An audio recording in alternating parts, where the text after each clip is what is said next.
A adolescência é um local curioso, é uma transição entre dois mundos. Afinal, não são mais crianças, mas também não são adultos. É uma travessia cheia de dúvidas, onde o corpo muda, onde a mente começa a questionar, e no final de tudo isso, parece que estamos vivendo em um grande infinito. Sejam todos e todas bem-vindos e bem-vindas ao podcast Cerebrando. E aqui com a gente hoje, eu, como sempre, Leandro, como sempre, Fábio Idem, Diogo também. E aí, pessoal, bem-vindos à nossa temporada 4, episódio 4, episódio de hoje super especial e muito válido para você que já se perguntou por que os adolescentes tomam aquelas decisões malucas, estão à flor da pele, vivem ali no 8, no 80, enfim, aquela loucura. E vamos debater um pouco já sobre isso hoje, aproveitando a Foi nossa série. deselegante eu comer um chocolate, pessoal? Porque se foi, a Não, gente grava novamente. Não? não, Tudo eu tô bem. comendo um melão também aqui, então fica Ok. tranquilo, tá Então Vai em valendo. tá. frente, Leandrão. Obrigado. Só para eu E saber, às vezes. então vamos fazer um paralelo, inclusive, com a série Adolescentes, muito assistida pelo Dr. Diogo e pelo Fábio também. Afinal, são os dois mais novos aqui, né, que estão ali na flor da idade. E aí, Diogo? E aí, Boa pessoal, boa noite a noite. todos e a todas. Muito bem-vindos novamente. E hoje, acho que esse tema pegará fogo. Vamos pra frente. Valeu, obrigado, pessoal. Briga. Briga. E aí, Fábio, você tá falando no mudo, a gente O deixa ou a Fábio, ele gente te avisa? não sei, é importante a gente pensar. Vamos lá. É coisa de Aí, adolescente, cara. Tony Off. Boa noite a todos e a todas, sejam todos bem-vindos. O tema hoje promete aí, porque está muito vinculado a coisas muito que estão ocorrendo aí nas últimas semanas. É ou não é, Ivo? É isso. Vamos começar um pouco diferente hoje, fazer rapidinho aqui um mito ou verdade pro professor Leandro, professor de Diogo também, para entender com relação ao adolescente. Cara, adolescente precisa dormir mais que os adultos. Verdade ou mentira? verdade, mas depende da fase da adolescência. Mas sim, sem dúvida, tem que dormir sim, até porque é um momento que você está passando por várias mudanças neuronais, né? Inclusive as famosas podas neurais e aquela. É um momento que o cérebro precisa de mais energia. E onde você repõe energia, você repõe no sono, é ATP, né? E até para liberação de hormônios, Ivo. Então, nós temos. Exato. É bem importante que o adolescente de fato durma. E sim, eles sentem mais sono, eles vão ter mais necessidade de sono, com certeza. Eu ia falar que, inclusive, para que as cordas vocais também amadureçam, né? Porque os homens passam por uma fase ali que é brava. O homem Aquela que fase que você muda. passa vergonha na frente das meninas. Eu não passei, né? Mas já vi muita Você história aí chega na sobre padaria isso. e fala assim, você chega na padaria e fala, me vê 2 pães e um leite, né? A voz, você faz 75 Você vai tons, cumprimentar, já, oi, tudo bem? Muito isso, cara.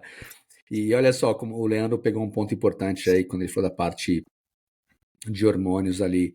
E adolescentes, cara, eles têm um controle emocional tal qual muitas crianças, né? E tem toda aquela questão do amadurecimento de córtex, do sistema límbico, de uma amígdala que grita ali. E aí, cara, falando um pouco, até para as pessoas entenderem dessa questão de por que eles vivem nesse 880, por que tem aquelas explosões, o que acontece ali efetivamente, cara, para que o cérebro dele funcione dessa forma e ele expresse as emoções tal qual ele as expressa? Tá. Eu vou iniciar falando sobre Você quer falar sobre o cérebro ou sobre as emoções ou o que, Diogo? O que você prefere aí? Deixa o Diogo hoje decidir. Você Não, quer falar pode, das pode começar, estruturas? Leandro.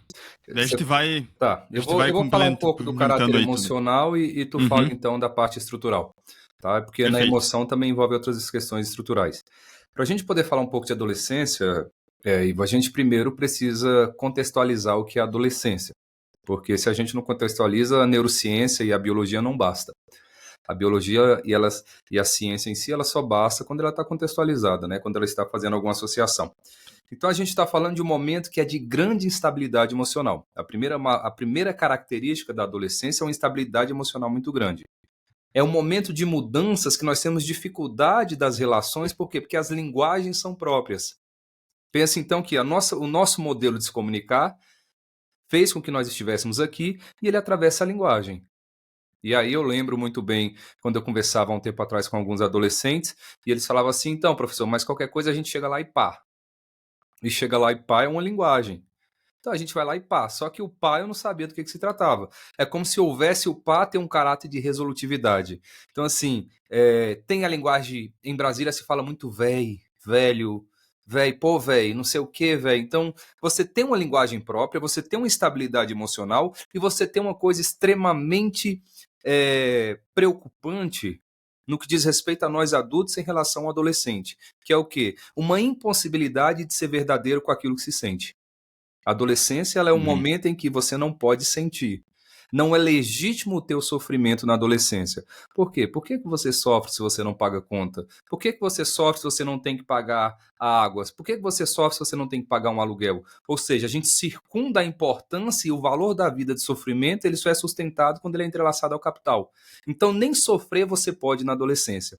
E aí, pensando no caráter mais cerebral, e eu já vou parando de falar um pouquinho, que eu falo bastante, a gente vai ter também mudanças estruturais. Por quê? Porque do ponto de vista cerebral, quando a gente pensa em adolescência, eu vou só abrir uma janela aqui para vocês conseguirem ver e facilitar a vida de vocês também e a minha. Legal, eu ia te pedir isso agora. Porque aí vai facilitar anatomicamente a gente conseguir compreender. Olha só, se a gente olha estruturalmente aqui na adolescência, então temos primeiramente aqui o encéfalo, né? Vamos tirar aqui a parte de irrigação, só para facilitar. Retiramos as artérias. A gente tem dois circuitos importantes no nosso cérebro que nós chamamos de circuito de expectativa barra recompensa. Quem está nos seguindo aqui e está já há um certo tempo conosco, conhece muito bem já. E quem está chegando agora vai começar a conhecer. Esse circuito, ele sai de uma estrutura aqui no tronco encefálico, nessa parte mais superior aqui, inferior ao tálamo, chamada de mesencéfalo. Aqui nós temos duas circuitarias. Uma que vai para a área do sistema límbico barra núcleo accumbens e uma que vai para a região frontal do nosso cérebro. Tá? Essa via, chamada aqui de área tegmentar ventral, é uma área que libera dopamina, que é um hormônio que a gente sente prazer, que a gente sente vontade de querer repetir, que a gente inclusive coloca significado na nossa vida. Por exemplo, só estamos aqui agora nós quatro porque a gente tem algum prazer em estar aqui. Senão a gente não estaria. Essa área, então, te possibilita querer mais. Essa área que vem da área tegmentar ventral e vai para o núcleo accumbens é uma área que fala assim, legal, vamos fazer mais, é interessante, a vida tem mais sentido dessa forma. O que acontece na adolescência, então, para eu fechar a minha fala? Essa estrutura ela tende a atrofiar. As áreas que nos causam prazer na adolescência, elas começam a atrofiar. Mas por que vai atrofiar? Por isso, inclusive, que o adolescente tende a ser mais emburrado. O adolescente, as coisas que dão prazer deixam de dar prazer com o passar dos anos. Por isso, quando você fala para um adolescente, vai brincar com tua boneca ou com teu carrinho, vai brincar, você vai causar uma revolução francesa, você vai causar a Terceira Guerra Mundial, você vai causar uma briga terrível. Por quê? Porque nesse momento essas áreas já não são interessantes permanecerem acionadas. Como assim não são? É momento de transição e a natureza ela é sábia. Se a gente não rompe com a infância, e a adolescência é isso, a adolescência é o estágio de rompimento com a infância, o que vai acontecer? A gente não quer sair dela. A gente vai querer sair da infância para quê? Para virar esse mundo adulto chato que nós temos? Então, para romper com a infância, eu preciso reduzir áreas de prazer para eu conseguir romper com os meus brinquedos, só que posteriormente, vai chegando ali 18, 19, 20, 21, essas estruturas voltam a funcionar e aí nós temos a nostalgia. O que é isso? A volta da dor, né? Então aquilo que antes falava, isso aqui eu não quero mais, eu sinto saudade do meu boneco, do meu brinquedo e assim sucessivamente. Então é só um trechinho sobre a adolescência e a gente vai conversar um pouquinho mais depois. Eu acho que só um ponto complementar, antes do doutor Diogo entrar, algo importante é aquilo que eu falei do 880, né?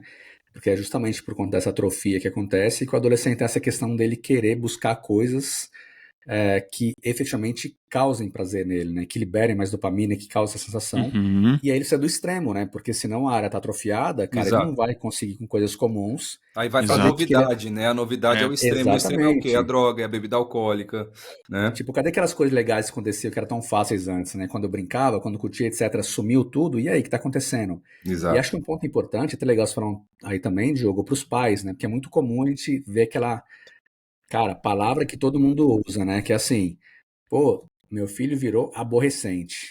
A gente esquece, né, que a gente passou por isso, e aí fica muito fácil de você olhar e você começar a apedrejar, você começar ali a dar nomes para aquilo que a gente esquece ou que você não conhece. E é uma fase super difícil, né, cara? É até ruim pra criança falar assim, putz, ele virou um aborrecente, Mas e a parte química que tá ali detonando, né? Tá comendo solto no corpo Sim. dele e ele não consegue controlar.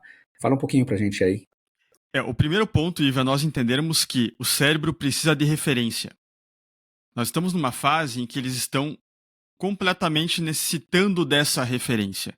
Portanto, dá muito medo quando você vê pais e mães que falam assim: meu filho decide tudo, minha filha decide tudo. Não é bem assim. Eles às vezes vão passar por experiências na adolescência que vão trazer consequências negativas para a vida inteira. Por quê? Porque as pessoas precisam de alguém ajudando eles a trilharem os caminhos. Por mais que nós saibamos que é difícil aguentar um adolescente muitas vezes em casa, que você vai ficar angustiado, angustiada, você precisa entender que o cérebro não é que ele é imaturo, ele é sem referência. Você precisa dar a ele um significado. Então você consegue sim colocar coisas legais para esse adolescente desde que ele tenha esse referencial. Então, quando você é pai e quando você é mãe, se você entende essa questão, as coisas se tornam mais suaves, mais fáceis de serem entendidas e levadas. Esse é o primeiro ponto. Por quê? Porque nós temos uma região chamada córtex pré-frontal que ainda não está maturada. Esse córtex pré-frontal vai ser o responsável para quê? Para você tomar decisões, para você realizar planejamentos. Por que é comum que o jovem faça coisas não tão legais? Isso que o professor Leandro está mostrando para nós. Por que é comum um jovem não fazer coisas tão legais muitas das vezes? Nem sempre, mas muitas das vezes sim. Por isso. Porque ele não pensa no futuro. Não, de fato ele não pensa. Ele não consegue prever ou antecipar que pode dar problema ter essa atitude, que pode acontecer pode dar para ele uma repercussão para a vida inteira. Ele vai lá e usa droga, ele vai lá e dirige bêbado, ele vai lá e tem filho, ele vai lá... Só que o que impede que alguns não façam isso? A referência. Quando o pai e a mãe entendem essa referência, você acaba gerando para essa pessoa um caminho a ser seguido. E esse caminho a ser seguido, depois de tudo isso, não será mais um grande dilema, porque essa criança criou a consciência, esse jovem, esse pré-adolescente está criando a consciência, e aí as coisas caminham. Então envolve muito o córtex pré-frontal, envolve, como o Leandro colocou muito bem, essas áreas relacionadas à recompensa, que para eles está numa bagunça geral. Então o adolescente ele procura dopamina rápida, e dopamina rápida é jogo, é às vezes drogadição, é bebida, são relacionamentos efêmeros, tela. Então, é interessante, tem Diogo, uma tendência a tudo isso, né? Essa tua fala é tão interessante, porque a gente precisa entender uma coisa: ser um bom pai ou ser uma boa mãe não é produzir felicidade constante para os nossos filhos. Isso tem que estar claro. Jamais. Essa visão de produção de felicidade constante não é visão de ser bom pai ou de ser boa mãe. Eu sempre digo que o que o pai e a mãe precisa ser em relação ao filho? Tem que ser referência moral. Pai e mãe é referência moral para filho. Por quê? Porque sendo referência moral e não amigo, ele vai entender que existem coisas que você precisa saber, ele vai entender que existem questões, enquanto ele, o teu filho ou a tua filha, inclusive, tiver um certo receio ou um temor, com toda a liberdade poética da palavra, para chegar e contar algo que fez e fez errado, tá tudo certo. O problema é quando isso começa a ser escondido ou quando o pai fala, mas meu filho é meu amigão, é meu amigo. Não, não é sobre amigo. Amigo não é referência moral. Referência moral tem que ser pai, tem que ser mãe. Então, tirem da cabeça essa ideia e esse modelo que nós precisamos, enquanto pais, produzir felicidade nos nossos filhos e o pior, não produzir e não estabelecer limite. Que isso, quando a gente discute na filosofia aristotélica, principalmente, o que Aristóteles vai falar com maestria? Ele vai falar o seguinte, que a educação ela é o momento de estabelecimento de limites. Para educar, nós precisamos colocar limite. Nós somos educados pelo hábito, nós somos educados pelo limite. E aí, se a gente não coloca isso, se a gente não constrói isso, se a gente vive numa situação em um mundo que não tem referência sobre trauma, se a gente não entende que existe a dor, que existe o sofrimento, isso atravessa o limite também, você não pode fazer isso, você pode, a gente vai ficar com um monte de crianças mimadas. E essa é a palavra. Crianças mimadas serão adultos frustrados, serão pessoas que não vão conseguir resolver seus problemas. O bom pai e a boa mãe, eles vão ter a capacidade de desagradar. No momento em que você toma atitudes necessárias que desagradam, claro, aquele contexto inicial, porque o jovem não vai gostar. Com certeza não, em muitos contextos. Quando você tem essa capacidade, você tem a noção de que você fará tudo o que é necessário ser feito para que ele cresça ou ela cresça. Ponto. Agora, se você só participa de momentos, entre aspas, bons, meu filho quer isso, está aqui, minha filha quer isso, está aqui, aí já era. Aí você criou alguém que te domina, em primeiro lugar, e depois você cria também uma situação em que não tem mais como sair. Aí a coisa está bem perdida, na verdade. Fala, Fábio, deixa o Fábio, eu quero que o Fábio fale. Esse Fábio, o microfone dele, tadinho, ele fecha o microfone e aí vai falar. Eu tô sentindo que eu falo muito. Fábio, me perdoe e me controle, tá, Fábio? Não, eu que não tô acostumado com a dinâmica. A dinâmica aqui é não ter dinâmica, freio, esse é o cara, problema. É o seguinte... Você tem que ser o freio, Fabião, do Leandro, cara. Não, fica tranquilo. A primeira coisa que eu queria perguntar diz respeito à pandemia, que você contextualizou, Leandro, a questão do que é essa transição, o que é a adolescência.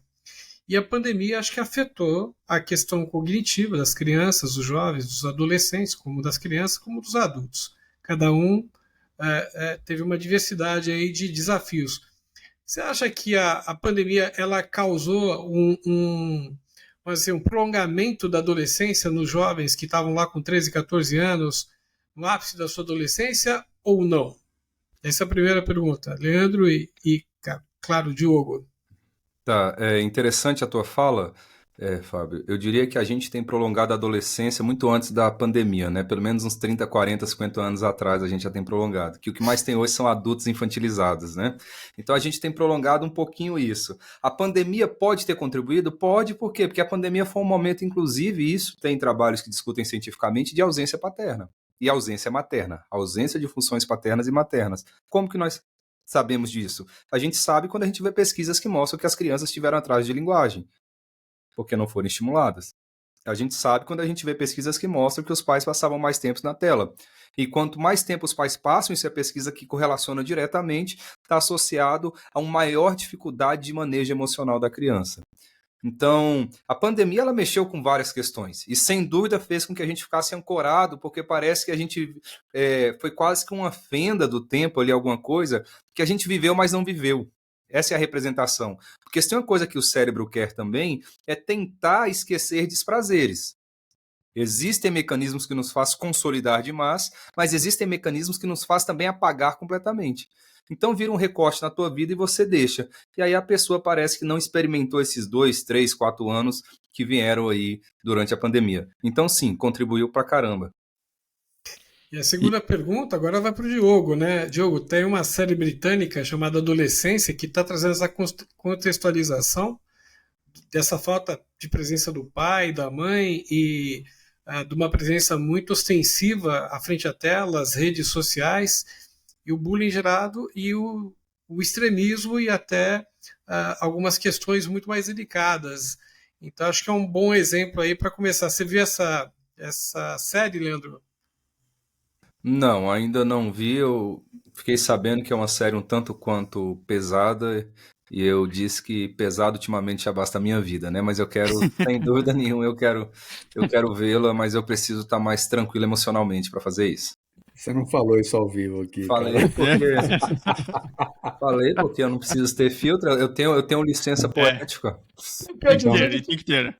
Então daqui a pouco eu vou te falar do desabafo de uma mãe com a gente aqui. A gente já tem os momentos redes sociais, agora você vai ver que, cara... Momentos difíceis ali. É isso. Mas primeiro, Fábio, deixa eu só contextualizar da tua primeira pergunta. Nós temos que ter isso na mão. Caneta, desenhar letras, ter contato social, conversar com pessoas frente a frente, olhar os lábios se movimentando, ter palavras diferentes toda hora, em contextos de conversas diferentes. É assim que o cérebro se desenvolve. Portanto, se você exclui o social do teu filho ou da tua filha, ele vai sim ter déficits, ela vai sim ter déficits de vida com relação a isso, porque o cérebro precisa disso. Desenhar letras, por exemplo, fazer desenhos, isso é necessário para que você aprenda e desenvolva o teu cérebro. Tem uma pesquisa bem interessante que, por mais que os filhos visitassem digitalmente os pais todos os dias, essa pesquisa mostrou para nós que não era igual à presença dos filhos na casa dos pais. Então, sim, a pandemia trouxe inúmeras consequências na parte de saúde mental, na parte de cognitivo.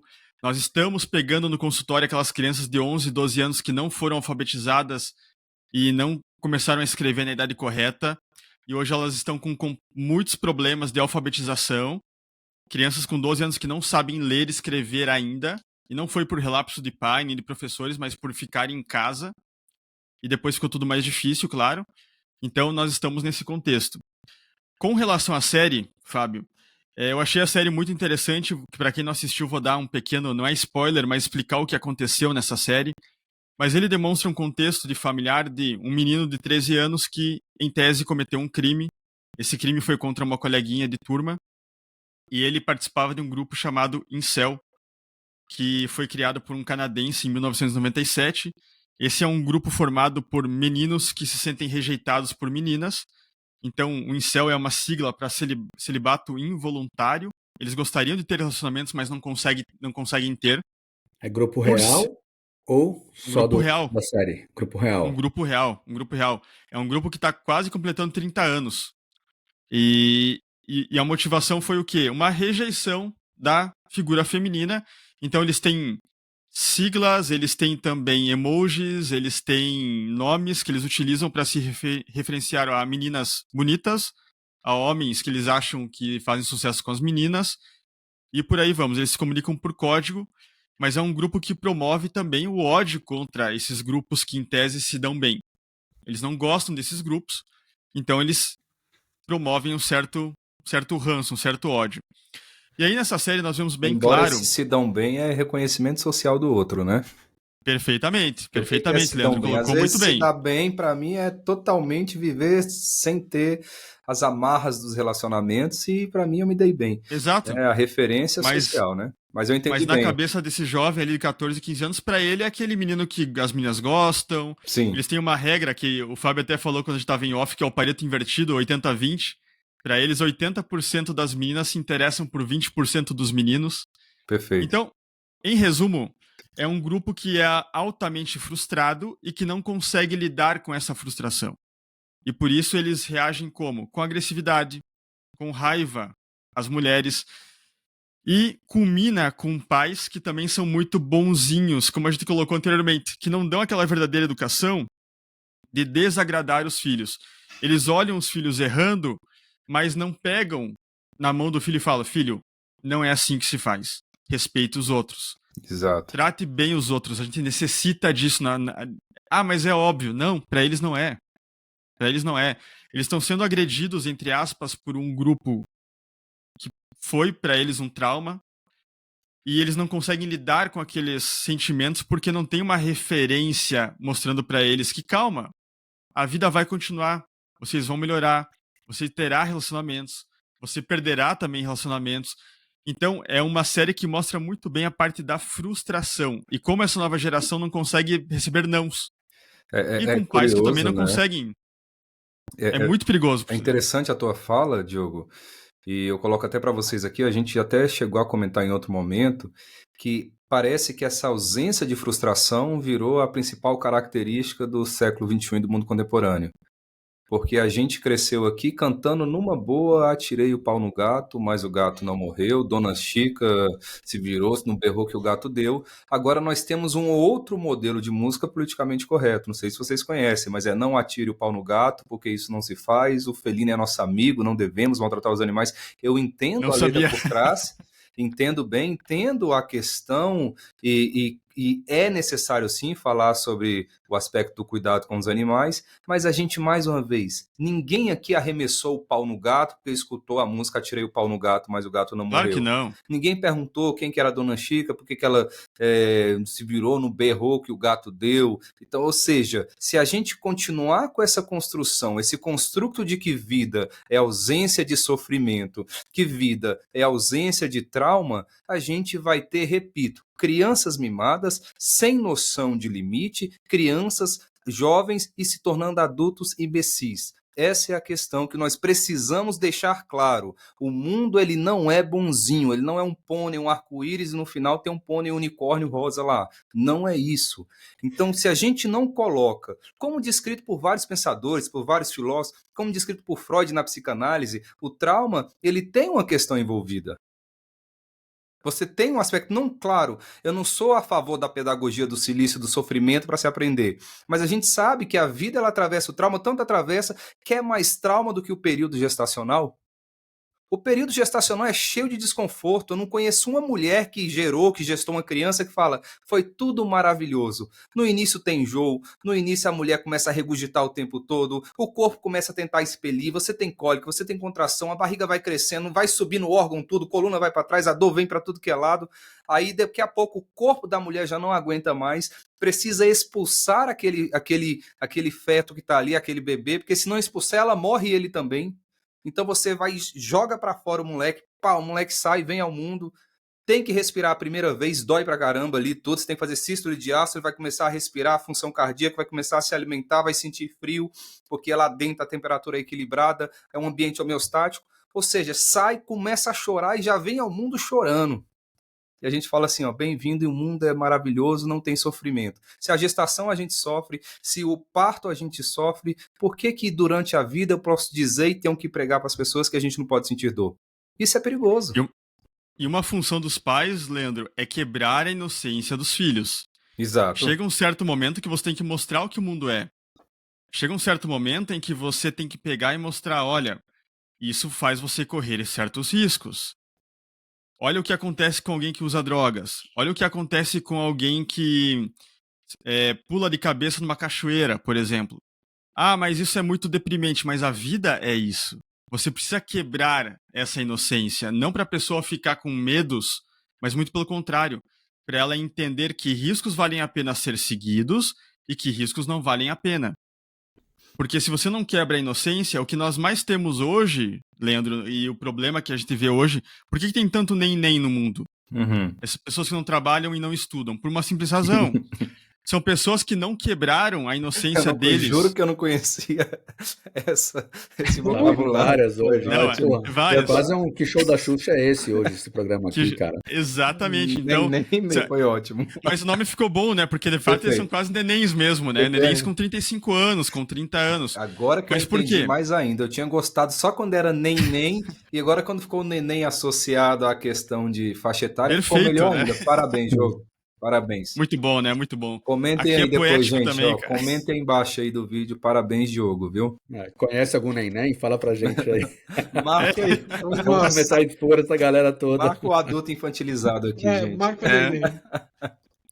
Mas o grande problema é que eles não quebraram a inocência dessas pessoas. Eles não mostraram como é trabalhar, eles não mostraram como é o verdadeiro estudo, eles não mostraram que quando você começa uma faculdade, é você com você mesmo, meu amigo, que vai terminar essa faculdade. É você com você mesmo que vai sentar e estudar. E se você não estudar, ninguém vai estudar por você. E aí as pessoas ficam altamente frustradas. Aí elas entram para a vida, elas têm que lidar com financeiro, mas não aprenderam com nada de financeiro. Elas têm que lidar com relacionamento, mas não ganharam nenhum exemplo positivo de relacionamento. Elas têm que lidar com amizades, mas são totalmente infantilizadas. Elas querem que o amigo faça o que elas querem. Elas querem ser agradadas o tempo todo. Elas querem coisas caríssimas, mas não têm noção do valor daquelas coisas, de quanto custa trabalhar para chegar até ali. Então é uma geração que não conseguiu se frustrar. E aí, meu amigo? A referência de dinheiro é só passar o cartão no caixa, né? Isso. Tem pai que traz isso. Olha que coisa perigosa que nós fazemos. Sim. A gente pega a criança, vai com ela ao caixa, aí vai lá, coloca um cartãozinho, a própria criança aperta o botãozinho e sai dinheiro. E a criança acha que toda vez que você precisar de dinheiro, você vai ali, aperta o botãozinho e sai dinheiro. Você não entende a lógica e a construção de capital por trás disso. E o pai tem que mostrar, tem que explicar que isso é algo que você tem que batalhar bastante. Nós estamos vivendo numa sociedade de pais cada vez mais subservientes aos filhos, e tudo que vai perguntando para o filho, ele vai se rebaixando. Você chega num restaurante hoje, você chega em qualquer local. Eu sou de uma época, e olha que assim, eu não sou dos que têm muita idade, mas também não sou dos que têm pouca, né? Isso é relativo, fica no ar, cada um disputa a tua idade aí. Mas eu sou de uma época que minha mãe chegava e falava, você vai comer isso? E se eu não comer esse troço? né? E não tô falando, gente, que a gente vai jogar isso para a criança comer e para ela passar mal. Não é isso. Tá? Muito cuidado, porque tem coisas que não precisam ser repetidas, porque a gente aprende. Mas também eu não posso chegar, o que você quer comer, meu filho? Você quer isso? Isso, isso, isso. Isso, e você vai baixando. E você vai baixando a cabeça e teu filho vai montando. E vai montando. E vai montando. Daqui a pouco você perde toda a tua autoridade moral em relação ao filho. Por quê? Porque o teu filho é um processo de espelhamento, literalmente. A criança ela é inserida na cultura, no contexto, né? Deixa eu colocar um contraponto aí só nessa questão agora que foi interessante, porque eu vi esse fim de semana um lance que rolou no restaurante, que a filha estava comendo praticamente tudo que tinha lá, só que quando chegou na parte da carne, tinha aquelas gorduras, sabe? Tipo, porra, eu não como carne, quem dirá a gordura, né? E ela falou assim, isso aqui eu não vou comer, que eu não gosto. O pai dela olhou e falou, não, você vai comer. Tipo, você não comer, é daqui pro castigo, é daqui não sei o quê, perde isso, perde aquilo. E aí, cara, como é que fica esse contraponto? Porque de um lado, você não pode deixar escolher muito. Mas do outro, você também não pode endurecer muito, né? Beladio. É que aí vem a flexibilidade. Aí você tem que ter a flexibilidade. Então, Mas assim. vamos falar em termos de como fica a cabeça da criança em si, em uma questão como essa. Tipo assim, cara, é algo que eu não gosto, eu não quero comer. Mas se eu não comer, eu vou ficar de castigo. Se eu não comer, eu apanho. Se eu não comer isso, e aí? Bom, mas é que aí vem o significado que você tem que também trabalhar com a criança, Ivo. Você pega uma pessoa, pais e mães que, por exemplo, fazem boas dietas, comem de forma adequada. Eu duvido que não tenha uma criança naquele meio que coma fruta, que coma verdura. Claro que tem. Exato. Agora, se você tem um pai e uma mãe que o dia inteiro estão tomando refrigerante e depois você quer que essa criança tome suco de uva integral, ela não vai tomar suco de uva integral, ela quer o refrigerante.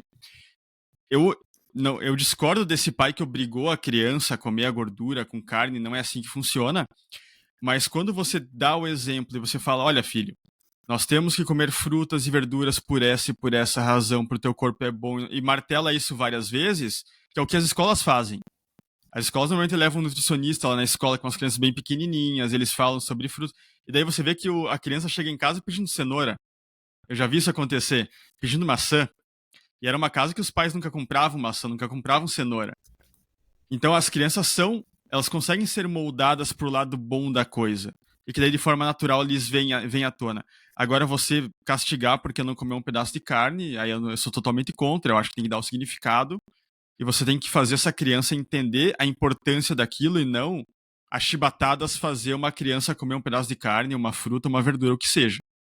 Complementando essa fala do Ivo, né, do restaurante, a minha mulher é nutricionista e ela estimula as crianças a comerem de tudo de uma forma muito lúdica.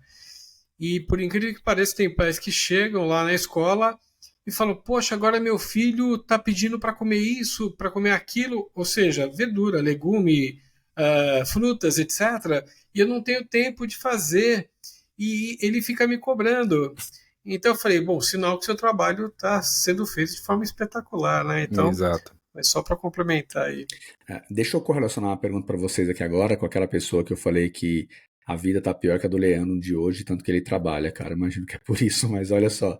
Quando a gente fala do cérebro, que a gente tá falando ali da atrofia do sistema límbico, da questão do córtex do frontal não tá pronto, você não tem muito freio, você tem que ir no 8 ou no 80, etc. Tem aquela questão também que é muito comum de uma pessoa falar, né? Tá, por que a maioridade vem aos 18 anos? Por que para alguns vem aos 21? Porque Né? para alguns nunca vem. Ia falar dos homens agora, que só chega depois dos 50. E olhe lá. Né? E olha lá, e quando que o cérebro realmente chega em um ponto que você fala assim, cara, com 25 anos, a neurociência / ciência considera que o seu cérebro ele tá ali pronto, cara, tá tudo super bem nele. Ou é com 21, ou é com 18, como é que fica essa equação aí? Tá, em mulheres 21, em homens 65, tá? Em alguns, Em pra alguns. ficar claro. Não. A literatura diverte, viu, Ivo? Brincadeiras à parte, a literatura vai falar ali que vai entre torno de 21 e 25. A mais forte que nós temos hoje, 25 anos, tá? A mais forte que a gente tem de trabalhos mais recentes, em torno de 25 anos, a gente já tem essa capacidade de ponderar muito mais, de avaliar consequências. Lembre, aqui a gente não fala sobre certo e errado, porque sobre certo e errado a gente sabe desde muito cedo. Com 4, 5 anos de idade a gente já tem noção de certo e errado. A gente está falando sobre consequência sobre os nossos atos e sobre essa capacidade de antecipar o futuro. No sentido de quê? De planejar, de avaliar. Então, nessa característica, isso demora um tempinho mais. Tá bom, agora deixa eu jogar vocês um pouco no fogo aqui para ficar mais engraçado esse podcast. Contratei vocês para ajudar na análise de um projeto de lei que diz o seguinte, cara, a gente quer reduzir a maioridade penal, vamos jogar essa porra para 15 anos. E aí, cara, se a gente fosse olhar agora pelo lado da neurociência na prática, o que a gente considera? Dá para se falar realmente que alguém com 12 E anos tem normalmente que ser quem punido? contratou para reduzir a maioridade penal é o corrupto, né? O canalha, né? É exatamente esse. Ninguém quer colocar, exatamente. ninguém quer colocar maneiras mais rigorosas, políticas mais firmes para a corrupção. Agora, para reduzir a maioridade penal, não tem possibilidade, tá, Ivo? Eu sempre trago esse Mas diálogo. tem países que aplicam, né? E aí, cara, isso que é legal a gente trazer aqui. Inglaterra, o caso dessa série, por exemplo, não tem essa de maioridade. Me preocupa porque o que eu sempre comento a gente está vivendo um momento que a sensação que nos dá é que a gente, em vez de aumentar a ponte, a gente quer baixar o rio. Né? E isso é perigosíssimo quando nós falamos de maioridade penal, porque, mas não sabe o que é certo e errado? Sabe, mas não sabe sobre as consequências dos atos. Não é sobre a redução. Redução de maioridade não vai reduzir crime, isso tem que estar muito claro. A gente vai reduzir, a gente reduz para 18, reduz para 17, daqui a pouco a gente está colocando criança com 5 anos de idade na cadeira elétrica. Então, e vai resolver os problemas da violência, dessas questões? Não. Por quê? Porque como se combate violência? Se combate com educação. Isso tem que estar muito claro.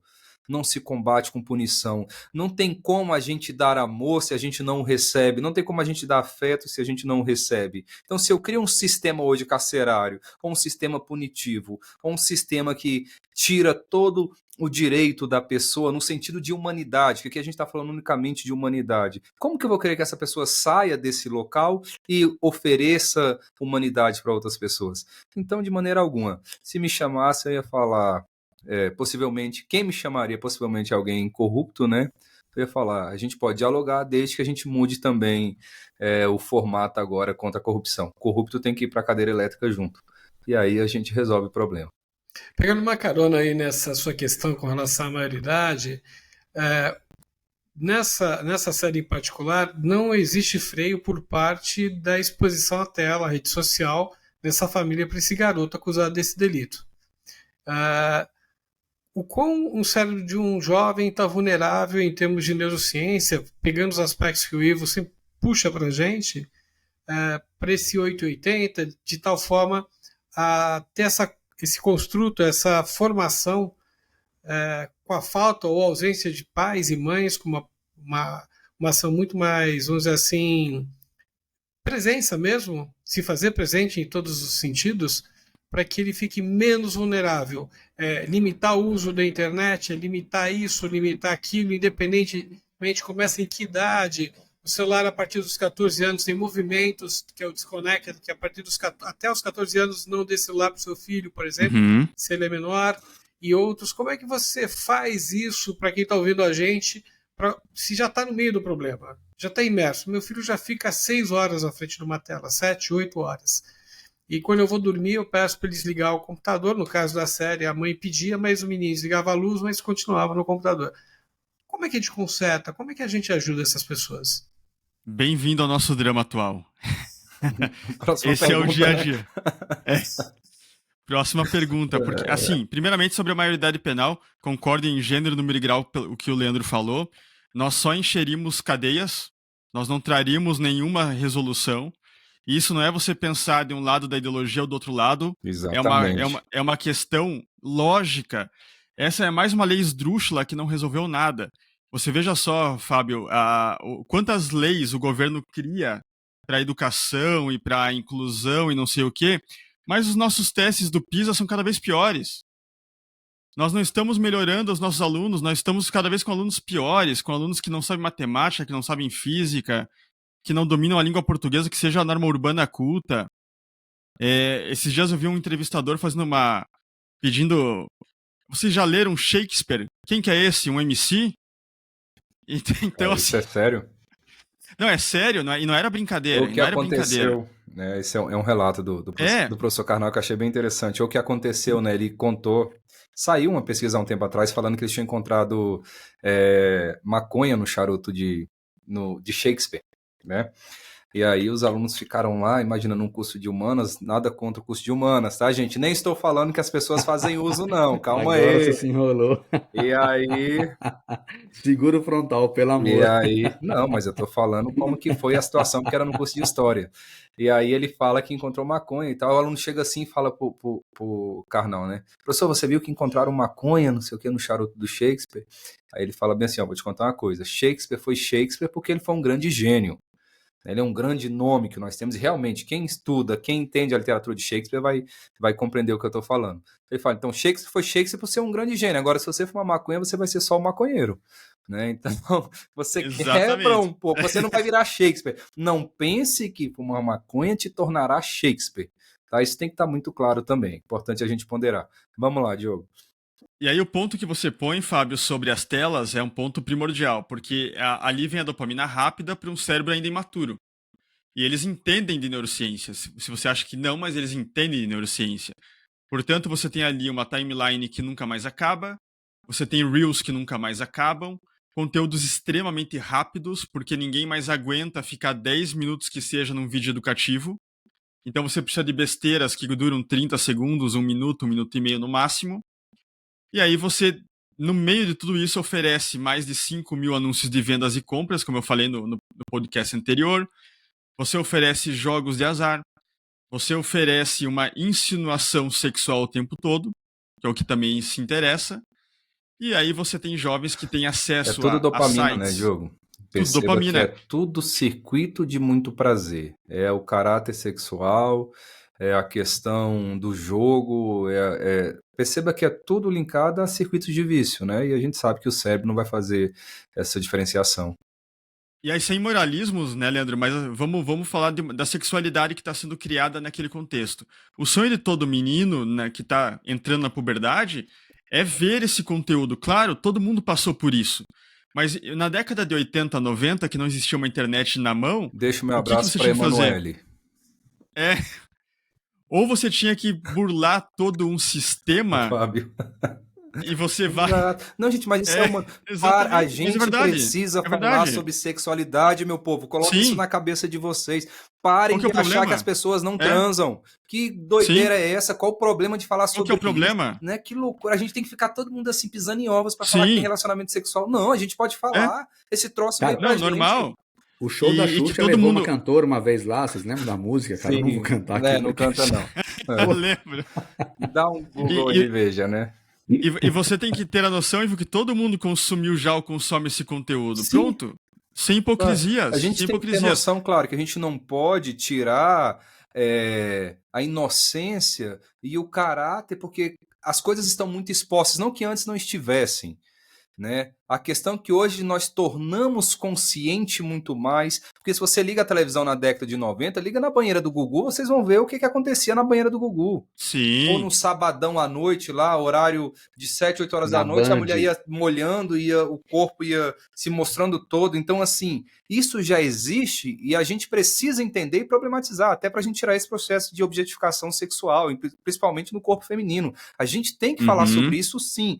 Agora, a gente não pode achar que antes era tudo normal, igual a gente vem com aquelas historinhas. Quem nunca escutou? Na minha época, não era assim. Igual quando vai falar de adolescente. Não, na minha época não era assim. Aí você pega a pessoa que falou o na minha época, foi a pessoa que viveu em uma época em que se teve a Segunda Guerra Mundial, em uma época em que se morreu 55 milhões de pessoas em campos lá em Auschwitz, em uma época de fascismo, em uma época de nazismo, em uma época que construiu a bomba atômica, em uma época que aqui em Barbacena, em Minas, teve o Holocausto brasileiro, que morreu mais de 60 mil pessoas sem dignidade alguma. E como é que você fala que na minha época era diferente? E na tua época, que está me escutando aqui que fala isso, não tinha internet. Na tua época não tinha todas essas questões aqui. Então não é sobre internet apenas. Não é sobre o conteúdo que se tem. Porque as pessoas que falam na minha época foram as que produziram guerra mundial, bomba atômica e que matou 55 milhões de pessoas na câmara de gás. É esse politicamente correto que cansa. Desculpa, pessoal. E se você pegar aquele a música que você trouxe, né, do Pau no Gato. Na época de 2000, você tinha aquele Sunscreen original da DM9, que depois o Pedro Bial fez a tradução, fez a dublagem, na verdade, que falava assim que conselhos era você reciclar o passado e dar uma cara nova para o futuro. Que no fundo era isso, eram pessoas falando que na minha época os políticos eram honestos, por acaso? Né? Não Tinha eram, muita não coisa. eram. Não, a gente a instantaneidade da Sim. internet traz exatamente a instantaneidade da vida. E isso causa uma estranheza para muita gente e argumento raso para você ir para uma discussão e uma argumentação de que não, porque o mundo está ficando de Exatamente. pernas pro ar, quando na Isso. verdade é a instantaneidade que a rede trouxe. Perfeito, ótimo, ótimo. Perfeitamente, é isso aí mesmo, é isso mesmo. O problema não é o material que você consome só. Também é, claro que tem materiais que não devem nunca ser consumidos, mas no momento em que você tem uma instantaneidade, em que a pessoa perde, por exemplo, o dia inteiro naquilo, que se torna um grande problema.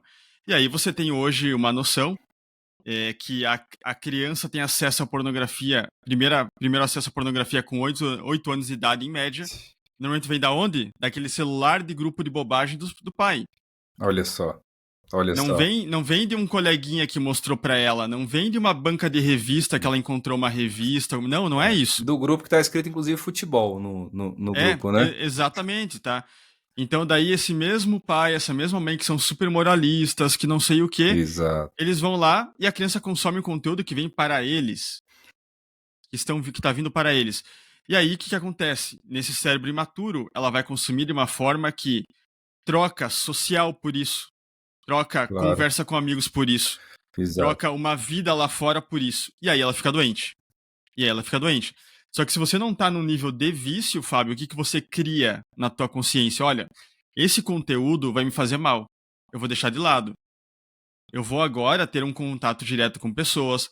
Eu vou, de fato, ter relacionamentos sexuais, que é algo também que a gente vê que piora essa relação entre casais. Tem que ter relacionamentos sexuais. Tem que ter contato um com o outro. Então nós temos que voltar, como a avó diz, uma frase clichê também, mas voltar para o simples. Contato com a terra, contato com a natureza, contato com o outro, tocar no outro e no bom sentido, né? No sentido de forma respeitosa, claro, entre casais. Mas você tem que ter essa noção de que o contato social nunca será substituído por nada. Ô Diogo, deixa eu jogar uma pergunta boa pra você aqui. O que acontece, pelo menos eu que sou homem, não dá pra gente falar de mulher sem ter mulher aqui, né? Nos próximos a gente vai ter alguns convidados, inclusive, mais gente Perfeito. com a gente. Mas o que você e o Toleano diriam pra essa molecada aí de 15 anos que vive grudada com um celular na mão e trancado no banheiro, cara? Já que a gente tá falando de sexualidade. Eu E aí, esses vou falar o que vai adolescentes? acontecer. Esse jovem ele vai ter problemas seríssimos de relação sexual. Ele vai ter. Esse jovem vai ter problemas para conseguir atingir orgasmo daqui a pouco. Por quê? Porque ele está criando um padrão, uma referência de sexualidade que quando ele tiver contato com a vida real, o sexo da vida real ele não é o sexo do filme. Ele não é o sexo do site que você assiste ali, que tem a pornografia em si. Só que você começa a buscar essas referências. Você vai começar a buscar o quê? Esses padrões, achando que a tua vida vai ser dessa forma. Aí depois nos procuram, falando, eu não consigo ter ereção, ou eu não consigo chegar a um orgasmo, ou eu não consigo... Porque você está hiperestimulando esse cérebro com referências e idealizações, você está o tempo todo causando um monte de padrões de sexualidade no cérebro, e do sexo propriamente dito, não só sexualidade vai muito além disso, e aí você vai ter uma vida totalmente problemática associada à tua relação sexual. Inclusive é o que está acontecendo agora. E não é só com jovens, tá, Ivo? Está acontecendo com vários adultos. Pessoas casadas, numa relação matrimonial, monogâmica, e não estou aqui para ser moralista, cada um no teu quadrado, faça o que tu quiseres, né? Mas carregue também a tua responsabilidade moral que você tem que carregar, né? Porque a responsabilidade é tua e não minha. Hoje eu tô sincero, comenta a hashtag sincerão, viu, Ivo? Você aí depois, eu tô sincero. Hoje eu tô sincero, é foda, né? Eu tô sincero hoje, viu? E outra coisa, toda vez que passar um avião, se a Gol quiser patrocinar, toda vez que passar vai aparecer um nomezinho da Gol aqui agora. Porque o avião tá passando. A risada do Fábio, já que é ele que provoca os aviões passando Faz ali. parte, né? Fábio. Aqui é a vida como ela é, não tem roteiro. Na vida passa avião, a gente não escolhe. Quem dera se eu pudesse escolher os sons que eu quero escutar, viu? Sim. Deixa eu voltar com uma pergunta aqui, só pra gente não perder ela, porque a gente entrou nessa parte da adolescência. Só mais um adendo, Ivo. Outro ponto importante é que essa pessoa, somente ela mesma se alivia também. Ela não pensa no prazer do outro, ela não tem essa empatia de pensar, por exemplo, que o outro também precisa ter um prazer. que ele precisa ter esse contexto de ser agradado. Então, uma pessoa que acaba ficando nisso, sem dúvida alguma, vai ter problema de relacionamento, mas não tenha dúvida. E depois não sabe de onde vem, né? Esse é o grande problema, Claro, porque interioriza claro. e aí vai. Olha só, aquela hora que a gente falou sobre por volta dos 25 anos, dos homens 65 e alguns, né? Eu falei que teve uma pessoa que escreveu pra gente aqui, e ela colocou o seguinte, não vou citar nome, né? Mas como ela colocou publicamente, eu vou ousar repetir o que ela escreveu aqui. Minha filha é borderline e TDAH, mas eu desconfio de algo mais. O narcisismo, talvez. Ela manipula, mente, são coisas bem específicas, são importantes para ela. O que não é, ela simplesmente passa por cima, só faz o que ela quer.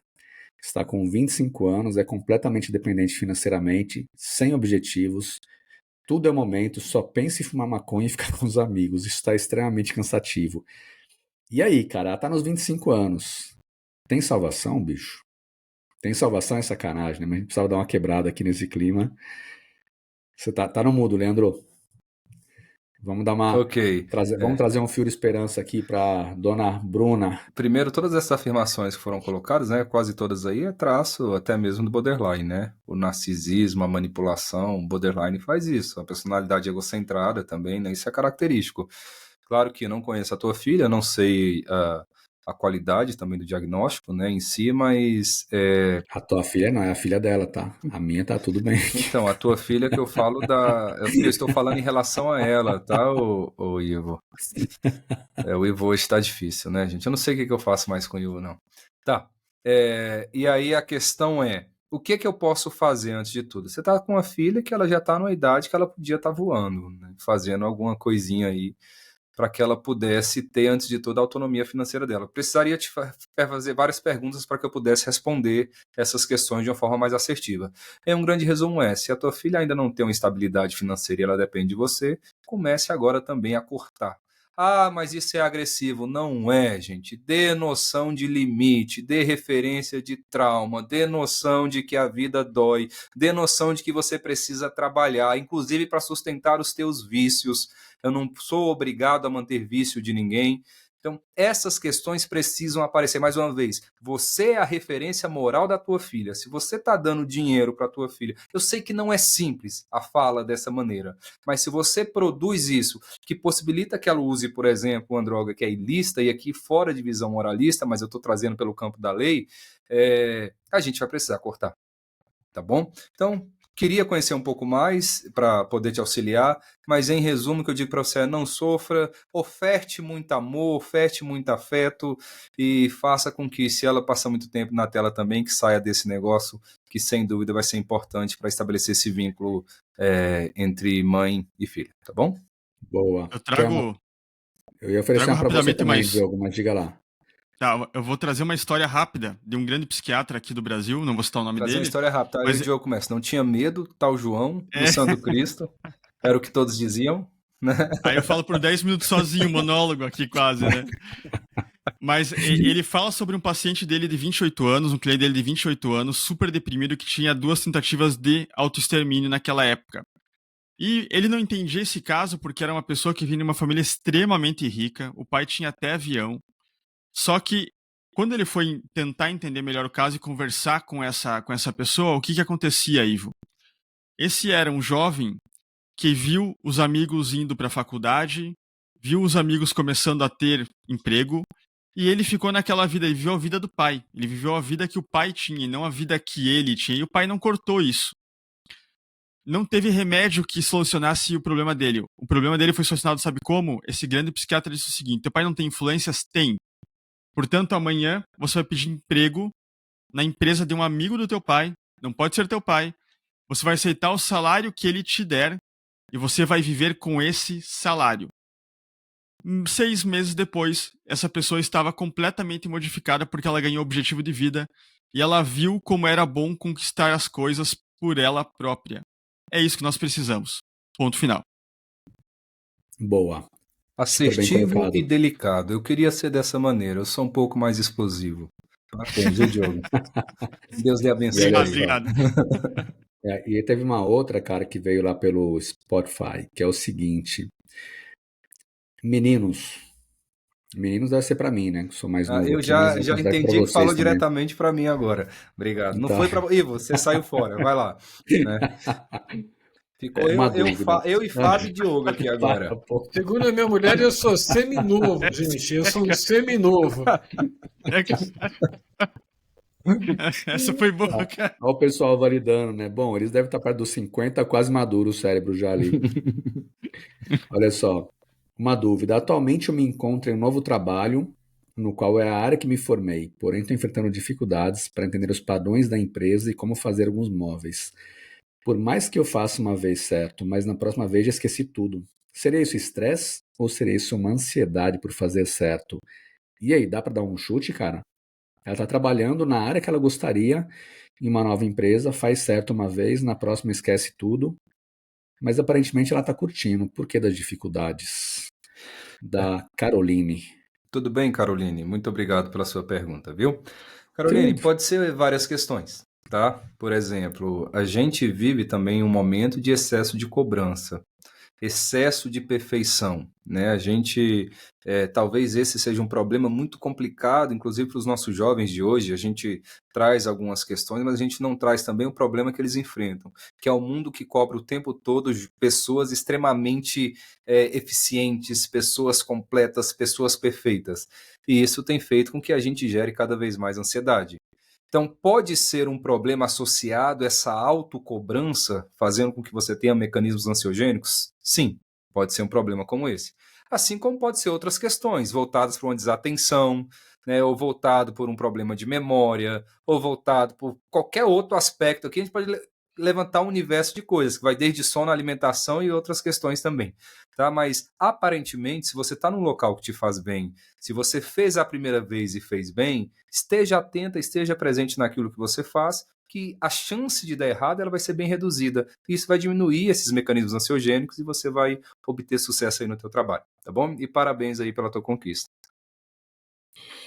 Eu também coloco Boa. parabéns pra você, Caroline. Eu digo que, o professor Leandro fala isso também, que a biologia ela é lenta.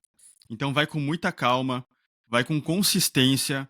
Então, a dica que eu sempre passo para todos os meus clientes, sejam eles crianças ou adultos, é fazer todo dia, mas fazer um pouco de cada vez. Não se sobrecarregue tanto. Entenda que um bom líder, ele vai entender o processo de adaptação.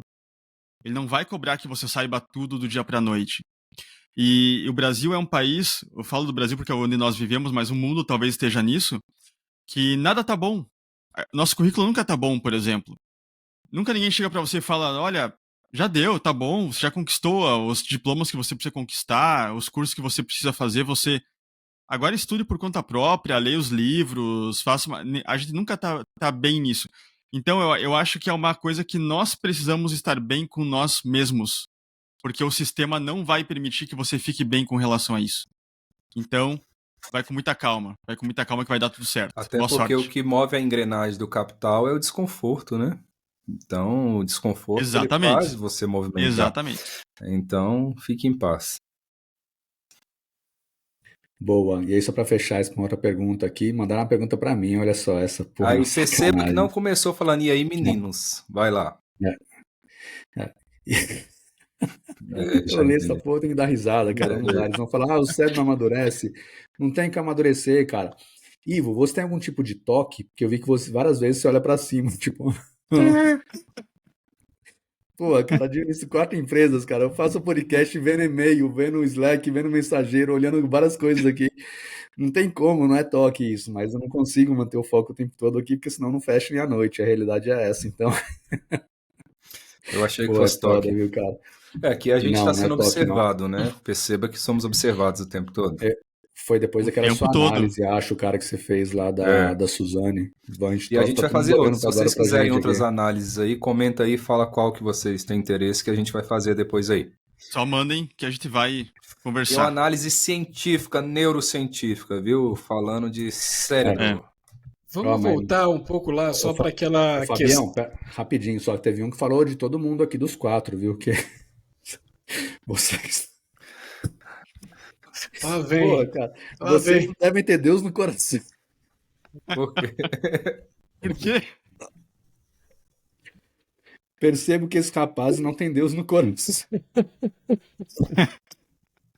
Porra, cara, defender ciência dá nisso às vezes, né? Porque É assim, sério É, isso? cara, não é quem tem Deus no coração, né? A gente fala de espiritualidade, a gente fala de. A gente traz o ponto de vista da ciência, né, cara? O que É a gente sério? consegue Sim, Não, sim. entender. rolou essa frase mesmo, foi? Não, rolou mesmo. Agora, meu direito Por de isso que eu tava rindo resposta. Quem aqui, não tem cara. Deus no coração é tu que tá aqui julgando os outros. É, Não julgueis para não ser exatamente. julgado. É princípio bíblico, tá bom? É, E outra Ai, coisa, quem cara, gosta de muito tristeza é bom, o bicho. diabo. Quem gosta de tristeza é o diabo, exatamente, né? cara. Ah, Exatamente, pelo cara. amor de Deus. Vamos para a próxima. Isso aqui vai dar um corte bom, bicho. Cara, diz uma coisa. Desculpa, Fábio, eu não tinha como dar Não, risada, relaxa. cara. Você falou de dar exemplo do cérebro. Nessa série aí, Adolescência, tem essa questão de vulnerabilidade do cérebro. Tem alguma estrutura que fica mais desenvolvida ou menos desenvolvida dependendo de uma exposição muito extensa a conteúdo digital dessa forma massificada e tóxica, por exemplo, que Sim. culmina num delito ou numa Sim, tese de sim, Fábio, delito? sim. Tem a amígdala, primeiro a amígdala vai desenvolver um pouco mais, Uhum. né? Tá falando agora no caráter cerebral. Ela fica muito mais hiperreativa, por isso que as emoções são muito mais afloradas e você tem uma atrofiazinha, né? Nem uma atrofia, você não tem uma formação ainda da região pré-frontal. Então a área que pondera, que avalia, que raciocina sobre, que pensa a médio e longo prazo está atrofiada e a área voltada para a emoção está hiperreativa. Né? Então você fica totalmente emocional, você fica totalmente visceral. E aí junta todos os contextos que nós temos, um deles, inclusive, que a gente atravessa é o quê? É televisão, é tela demais, a tela faz com que isso atrofie ainda mais, que cause mais hiperreatividade da amígdala e a gente tem o que nós vemos hoje. Né? Uma criança que, voltando até no episódio anterior, com tendências psicopatas, não dá nem para perceber isso, né? Porque ela deve ficar quietinha, né? Ela não deve ser, ela deve ter um comportamento que é antítese, por exemplo, desse personagem que é muito intenso e a gente tem como estereotipado de um adolescente comum. Ou seja, a amígdala dele também deve estar de um psicopata pequenininha. Desse menino da série, desse personagem, deve ser uma hiperamígdala ou uma amígdala normal de adolescente, por assim dizer. Diogo, você que vê a série. Depende muito, Fábio, porque, primeiramente, não se faz diagnóstico desse transtorno antes dos 18 anos, tá? Então, esse é um primeiro ponto que nós não trouxemos no podcast, no podcast passado, mas a gente tem que tomar cuidado com isso. Portanto, tem que tomar um pouquinho de cuidado com essa questão. No entanto, é isso que você falou, Fábio. Em algumas situações, a amígdala estará hiperreativa, como nós falamos do borderline, por exemplo, em que vai ser pura emoção. E as outras situações, uma amígdala hiporreativa, uma amígdala menos reativa, como na psicopatia em si. Esse menino, ele tem rompantes. Você vê que ele é uma pessoa que do nada ele grita, do nada ele explode, do nada ele xinga. Então, ele deve estar ali desenvolvendo essa hiperreatividade, sem dúvida alguma, no sentido de sentimentos, emoções, /emoções. Mas aí tem várias nuances, porque ele está em desenvolvimento ainda. Se a gente trouxer trechos daqui depois, eu não sei como é que funciona, pequenos trechos de segundos, 5 segundos, 10 segundos, a gente corre risco de tomar um strike? Não. Muito dificilmente, não. Porque a gente Até poderia... porque tem trechos livres. Porque a gente poderia fazer depois uma análise da série propriamente dita, né? Aproveitar que ela está tão em alta e a gente faz análise de trechos mesmo, dá pra gente discutir e o Fábio levantou, Leandro, aquela questão da estrutura cerebral, que é bem interessante também. Por exemplo, a parte de abuso, quando você fala de abusos, Fábio, as regiões que se relacionam à autorreferência, elas estão atrofiadas, como precúnios. A pessoa que sofre abuso, por que ela fica no abuso? Porque ela já não se sente ela mesma não se ama mais. Ela não se autorreferencia mais, ela se culpa por sofrer tudo aquilo. Eu sou assim, por isso que eu sofro tudo aquilo. Então, não só o jovem, mas a pessoa, o ser humano que passa por certas experiências repetitivas, ele vai sim ter estruturas cerebrais que são modificáveis. Mostra para nós ali, professor Leandro, por favor.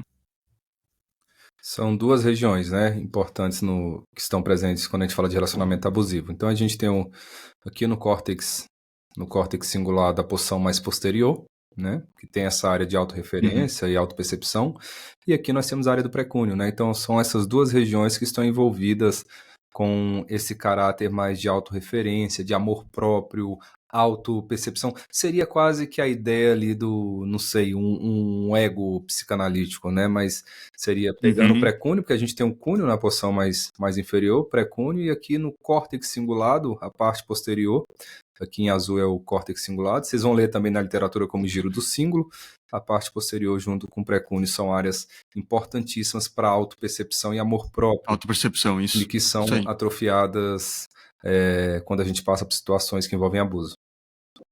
Nesse caso em particular, o personagem ele também parece que tem um pré-frontal grande, porque tem uma capacidade de dialogar, os diálogos são muito inteligentes, principalmente com uma psicóloga ou psicanalista que vai avaliá-lo a pedido dos próprios advogados. Ele tem algumas interações ali que mostram um questionamento e um confronto constante. O confronto vem da misoginia, vem de outras coisas. Mas ele também tem ali uma inteligência que sobressalta. Me chamou a atenção para um garoto de 13 anos. Eu não sei se você teve essa mesma impressão, Diogo. Sim, sim. Ele pode ser uma pessoa que criou isso, influenciado, claro, porque ele estava dentro de um grupo. Então, dentro de um grupo, ele sofreu essa influência, ele foi moldado para agir daquela maneira, para ter essa argumentação, para criar esse contexto todo, mas você percebe claramente, Fábio, que a relação dele com uma mulher, que no caso é psicóloga, e a relação dele com um homem, que é o policial, é completamente diferente. Ele tem uma relação bem distorcida com essa mulher, com as mulheres no geral. Então ele tem sim um poder argumentativo, ele é uma criança, um pré-adolescente muito inteligente, mas aí não sabemos se esse foi o contexto que ele viveu e criou esse poder argumentativo para ele, mas com certeza talvez seria uma pessoa com altas habilidades, que está também nessa questão toda, mas não tem como saber o porquê que ele se tornou esse jovem, esse pré-adolescente tão argumentativo e tão falastrão, assim, porque ele fala muito, ele argumenta muito, ele traz vários contextos. Ao mesmo tempo, você nota que ele tem um complexo de abandono, porque e aqui é um spoiler, tá, para quem não viu a série, quando a psicóloga tenta sair do caso, não, mas eu quero que você volte, não sei o quê. Então ele também tem um lado infantil ainda presente, que é essa necessidade de ter alguém no apoio dele. Então, são situações bem interessantes mesmo. Deixa eu começar a cortar, até pelo tempo que a gente está aqui agora, e deixar uma pergunta final para você responder, depois do Leandro também. Cara, para adolescente, então, a gente sabe que se ele está naquela fase ali que a voz está fina, aparece um pelo aqui, um acolá, um bigodão mexicano que nunca cresce, essa questão de não se achar, está super triste, aí vale para as mulheres também, que tem outras mudanças, etc. Acho que é importante entender que está tudo bem, né? Que é uma mudança muito grande, que envolve muito essa questão hormonal, que é muito difícil de se lidar, mas partindo para aquele lado que é muito importante quando a gente fala da questão educacional, inclusive para que pais e professores consigam tirar um pouco do peso que às vezes eles colocam assim no adolescente, né? O que o pai, ou aliás, o que os pais e os professores deveriam saber sobre o adolescente, cara? Vamos fechar com essa pergunta? Deveriam saber sobre o adolescente, que é um momento de transição, é um momento de conflito hormonal, é um momento de mudanças químicas no cérebro, é um momento de mudanças no corpo, é um momento de questionamento, é um momento em que se tem muitas dúvidas e que essa biologia ela é programada para tal. E que, claro, depois de um tempo vai passar. Então, os pais precisam compreender que é uma fase que veio biologicamente programada, senão não existiria a adolescência. E o que é que o pai precisa fazer antes de tudo? Sair da tela. Né? A primeira coisa que o pai precisa fazer é sair da tela. E a mãe também tem que sair da tela. Então, essa questão tem que ser considerada.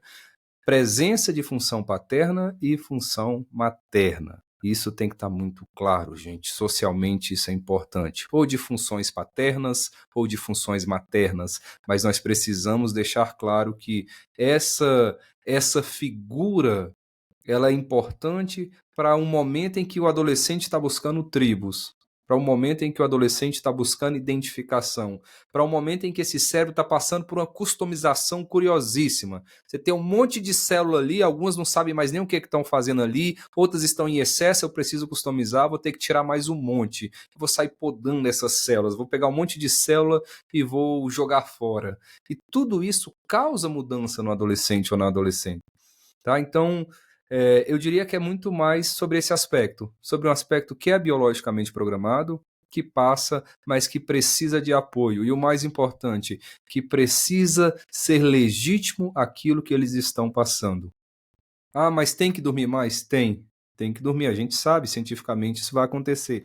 Ah, mas eu preciso... tem uma certa instabilidade emocional? Sim, tem. Não quer dizer que vai ser o tempo todo, mas eu posso trazer referência do que é lidar com essas emoções também.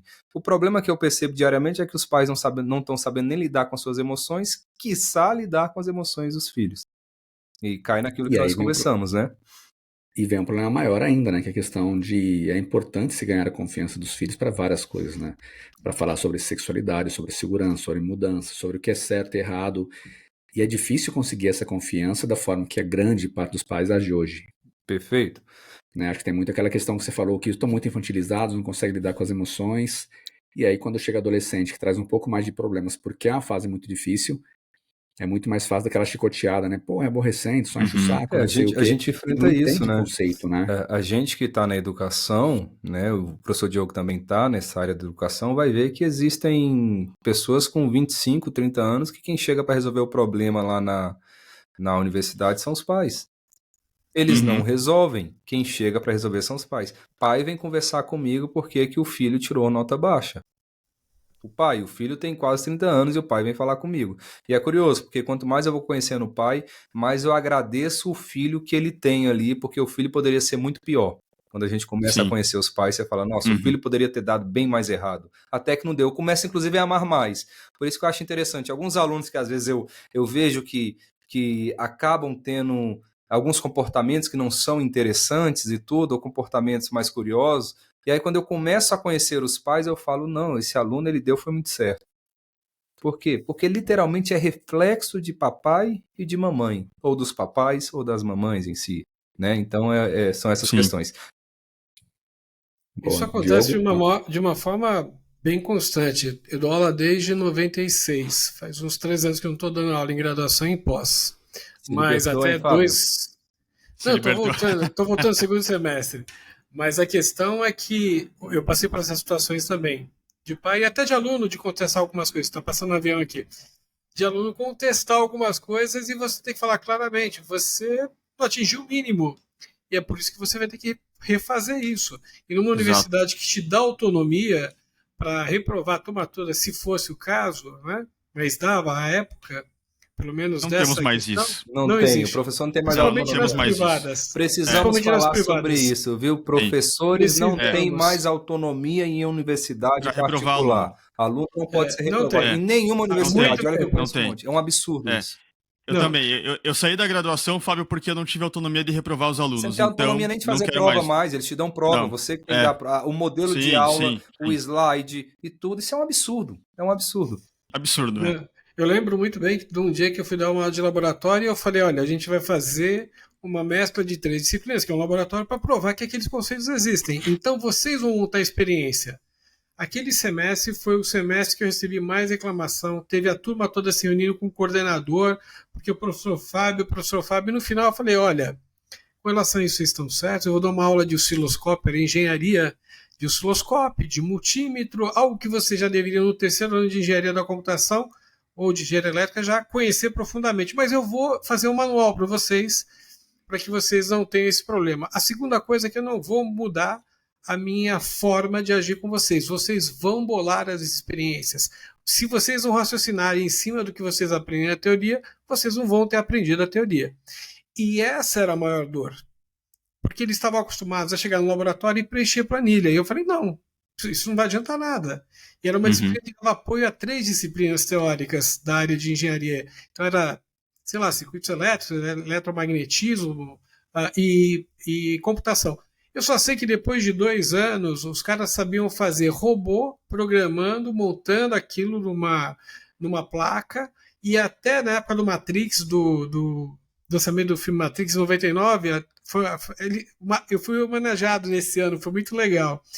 E a turma simplesmente fez uma simulação em 3D do projeto deles. Então eles fizeram uma joaninha ligada, uma serial, estou falando de 25 anos atrás, mas controlada pelo computador, e ainda fizeram um telão e projetaram uma animação daquele robô. Então, assim, se a gente forçar o aluno, ele rende muito mais, e é só assim que a gente Sim. aprende. A única coisa que eu Sim. tinha na época é que, como eu dava aula à noite, eu respeitava todo mundo que à noite, durante o dia trabalhava, à noite ia para aula. A gente tinha aquela flexibilidade, porque também era professor que trabalhava durante o dia e dava aula durante a noite. É a época que eu conheci o Ivo, inclusive. Que trágico Mas esse. isso, o Ivo era garoto, né? O Ivo era garoto. Ele É. Eu sou um garoto, o aluno rapaz. do ginásio ainda. É quase isso, né? Quase Eu isso. hoje, eu hoje, basicamente, eu só dou aula, eu não trabalho mais. Os alunos perguntam, né? Pergunta pra tu também. É. Professor, você só dá aula ou você trabalha também? Eu falo, eu só dou aula. Toda aula, né? Pergunta Tá recursiva igual que não músico, muda, né? bicho. Faz 30 anos que faz essa Mas afirmação. Não muda, né? Mas se a gente for pensar, o nosso sistema pedagógico não muda desde o século XIX, né, mano? Então tá tudo bem também. As perguntas são quase Tá as tudo mesmas, certo, né? né? Enfim. Caraca. Jogou. E aí, Vamos lá. cara? Vamos reiterar fechar. então o que o Ivo pediu sobre os pais. Primeiramente, Professores e pais. professores e pais, não exijam a perfeição. Esse é o primeiro ponto. Nós vamos acertar, nós vamos errar. Mas a tendência de você querer acertar é o que vai fazer com que as coisas deem certo. Nós não temos que manipular ninguém, mas nós temos que induzir as pessoas, isso eu falo dos jovens, para coisas que engrandeçam eles. Então é muito legal quando o jovem se interessa por um instrumento musical, se interessa por esporte, se interessa por uma competição saudável, que é o que está sendo eliminado nas escolas também. Então não aprende a perder, não aprende a ganhar. Então calma, vão com muita calma, mas todos os dias ensinem coisas que engrandeçam eles e que façam com que eles tenham interesse nessa matéria, tenham interesse na vida. Eu falo para todos os professores quando eu dou palestra em escolas. Vocês ensinam um triângulo retângulo, por exemplo, ensinam aquela fórmula que todo mundo fica decorando e ninguém sabe para quê, mas não mostram Delta S no sobre dia a delta dia. T. Não, mas mesmo do triângulo retângulo mesmo, que hipotenusa ao quadrado igual cateto ao quadrado mais cateto ao quadrado. Você olha para tudo isso, para uma criança, para um jovem que está aprendendo aquilo, não faz sentido nenhum. Para que eu vou saber daquilo?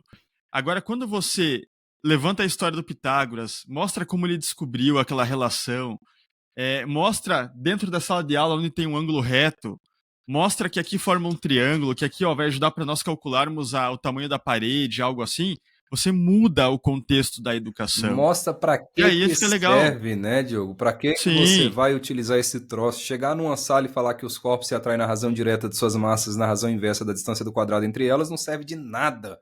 Para nada. Então, quando a educação ela se fundamenta na experiência, a educação ela se constitui na interação, ela se constitui naquilo de onde o sujeito ele sai. É uma educação totalmente interacionista, construtivista, né? Porque, caso contrário, não tem sentido. E assim vai ser dentro das fases da adolescência também. A gente tem que mostrar, como eu falei, é um momento de conflito, mas é um momento maravilhoso também.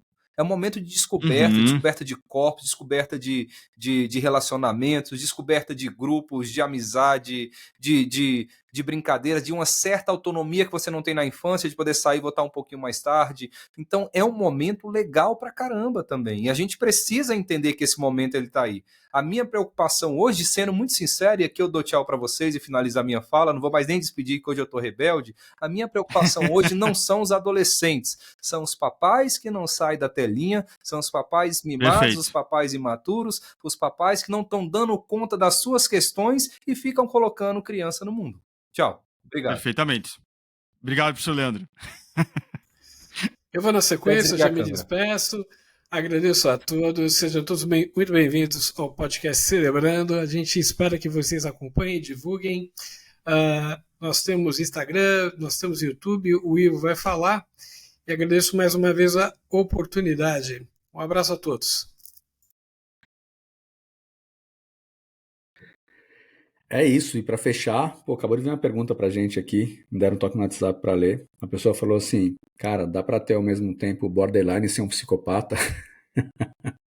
Não, pronto. Não tem, a não ser que seja... Não, claro que tá falando, não tô sentindo nada.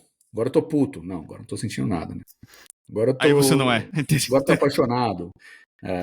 são opostos, né, cara? Como a gente falou, muito sentimento em um, nada de sentimento no outro. Enfim, é isso. Estamos aqui já 1h18, passamos em E a muito o pessoa... nosso tempo. Eu ainda tô com Lá a vem, pessoa de cara. Deus lá que falou. Poxa, Não é ainda tô. Eu continuo aqui também. Eu tava rindo sozinho aqui, ainda bicho. estou aqui, né, cara? Isso foi muito interessante, viu? Ó, Vamos convidar aí para bater conhecerei a papo com a gente verdade, a aqui. verdade vos libertará, viu, amigo? E a ciência também faz parte disso. Que se faça a luz onde haja escuridão. Exatamente. Torna quem tu és, Nietzsche. Ó, Simbora. boa. Na verdade, a ciência ela vem validando vários conceitos filosóficos, né, E cara? religiosos e espirituais. Então, Quem disse que a ciência veio para contradizer a religião ou a espiritualidade? Claro Pelo que não. contrário, isso. Claro que não. né? Tanto que nós temos padres fazendo nossos cursos, Leandro. O que a gente mais tem hoje nas nossas graduações, nas nossas pós aí, Diogo, você é professor lá também junto com a gente, Sim. são líderes religiosos. Se fosse para anular, você ia mexer com a fé que não faz sentido. A ideia é fazer o quê? É você poder trazer mais outra maneira de perceber aquilo que está dentro da representação do que é sagrado, do que é espiritual. Né? Que pode ser pela ciência, que pode ser pela filosofia, pode ser pela arte, pode ser pela poesia. Você alcança o sagrado dessa forma também. Né? Então, enfim, é isso. Mas é que a religião tá meio complicada também hoje, né? São parentes rápidos que a gente tá Hoje, vendo porque aí antigamente ela era bem tranquila, né? Ali, quando você pega na época da Inquisição, era exemplo de ética e de moral. Realmente. Não, mas eu tô falando com relação ao descaramento, né, cara? Porque, pô, tem pastor fazendo gente emagrecer no culto, crescer 5 centímetros do nada. Cara, tem umas coisas que são foda, bicho, não dá. Enfim, uma hora a gente traz um podcast desse também. Eu conheço o pastor que fez curso até de hipnoterapia para quando ele fazer aquele toque, as pessoas essa é a roda da cura de Charcot, né? Charcot, toque de Charcot, né? É bem conhecido, francês, 1800 e bolinha, enfim. Mas enfim, é por aí mesmo. Vamos trazer um papo sobre espiritualidade, vamos convidar uma galera para conversar com a gente. Aí vamos trazer essa pessoa também, falar, vamos lá conversar com a gente, já que ninguém tem Deus. Exatamente. O Leandro no melhor dia dele. Falar, Leandro, por favor, não almoçar hoje. Venha direto o dia inteiro dando aula. Mas, eu enfim, acho mais curioso galera, é que a gente perde o princípio mais interessante, porque não é sobre crer ou não crer. Eu acho que nessa discussão ela não cabe. Mas a gente perde a história filosófica por trás de quem foi Jesus. Eu não estou falando nem de Messias, nem de Cristo, estou falando de Jesus. A gente perde essa história filosófica.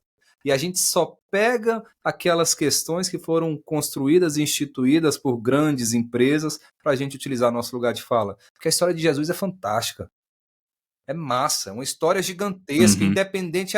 Mas não existiu. Jesus existiu cientificamente comprovado. O Cristo a gente questiona, o Messias em si, né? Isso só muda no conceito etimológico do hebraico e do grego. Mas Jesus estava ali e existiu. Pega essa história e utiliza, assim como a gente pode utilizar outras histórias que foram lindas na humanidade. E aí as pessoas ficam ali escondidas ali atrás da culpa, né, do medo da punição, e os dedinhos ali apontando para um e para outro.